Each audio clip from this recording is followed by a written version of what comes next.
రాజకీయ జీవితం నుంచి, ప్రజా జీవితం నుంచి, గన్నవరం రాజకీయాల్లోంచి, గన్నవరం ప్రజలకి సేవ చేయడంలోంచి ఏమైనా పారిపోతాడా? పారిపోడు కదా. ఏం సాధించారు?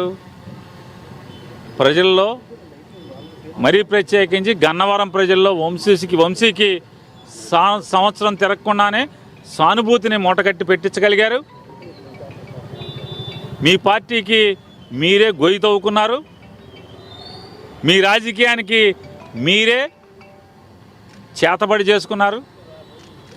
ఏం సాధించారా అంటే సునకానందం తప్పితే ఏమి సాధించలేదనేది అల్టిమేట్గా రేపో మాపో లేదా 4 ఏళ్ల తర్వాత ఖచ్చితంగా ఎవరెవరైతే దీంట్లో పాత్రదారులు ఉన్నారో అందరూ కూడా తెలుసుకుంటారు. వంశీ గారితో మాట్లాడండి, అతనే పారిపోయే రకం కాదు.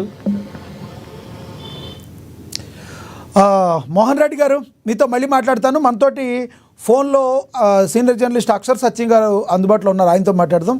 అక్షర్ సత్యం గారు నమస్తే అండి. సార్ నమస్కారం సార్, మీకు ప్యానెల్లో ఉన్న పెద్దలందరూ కూడా నమస్కారం సార్. అక్షర్ సత్యం గారు, వల్లభనేని వంశీ అయితే షరతులతో కూడిన బెయిల్ వచ్చింది, ఆయన బయటికి రావడం అయితే జరిగింది. పేరు నాని మాట్లాడిన మాటలు విడుదలైన సందర్భంగా మీరు ఏ రకంగా చూస్తారు? సార్ ఆయన పేరు నాని గారు 2-3 మాటలు అన్నారు. ఒకటి ఏంటంటే సునకానందం పొందుతారు మీరు అరెస్ట్ చేసి, అంతకంటే ఏం కాదు రైట్. కొన్ని తెలుగుదేశం వాళ్ళు లేదా కూటమి ప్రభుత్వం సునకానందం పొందుతున్నారని అనుకుందాం పేరు నాని గారి మాటల వల్ల. మరి జగన్మోహన్ రెడ్డి గారి హయాంలో అరెస్ట్ చేసిన అరెస్టులు కూడా వాళ్ళు సునకానందం పొందారా?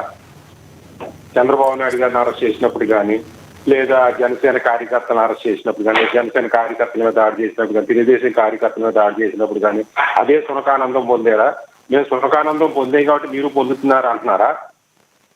రెండోది, అరెస్ట్ చేస్తే సింపతి వస్తుంది అంటున్నారు. అది కరెక్ట్ ఆయన చెప్పింది.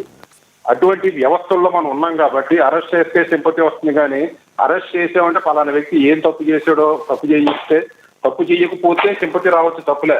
తప్పు చేసినోడు కూడా సింపతి వచ్చి గెలిపిస్తున్నారంటే అందుకనే రాజకీయ నాయకులు అరెస్ట్ ని ఒక ప్రెస్టేజ్ గా ఫీల్ అవుతున్నారు. ఓహో, నేను అరెస్ట్ అయ్యాను, నేను పెద్ద నాయకుని అయిపోతానని. ప్రజల్లో మార్పులు అనంత చేసి పేరు మీలాంటి వాళ్ళు లేదా నాలాంటి వాళ్ళు మీలాంటి వాళ్ళు అరెస్ట్ ని గర్వంగా ఫీల్ అవుతారు. అందుకనే సార్ ఈ రాజకీయ అరెస్టులు కూడా 10 సంవత్సరాల నుంచి బెయిల్లో ఉంటుంటే ప్రశ్నించే వ్యవస్థలు ఈ రోజున దేశంలో లేవు. రాష్ట్రంలో దేశంలో